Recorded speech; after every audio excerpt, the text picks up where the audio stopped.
La procedura del marchio prevede che i cointeressati debbano essere auditi.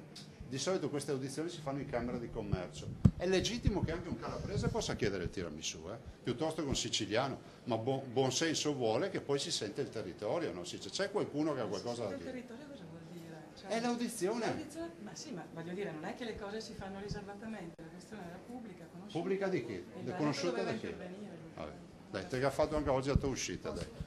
C'è un'offesa di questa mattina. Sì, ma mi governo Veneto, tutti si opposizione in Veneto. Infatti si vede. Un faccia a faccia che non risparmia frecciatine dall'una e dall'altra parte, quello andato in scena tra il governatore Luca Zaia e la senatrice del PD Laura Puppato. Al centro il tiramisù, riconosciuto ufficialmente come prodotto tipico del Friuli Venezia Giulia.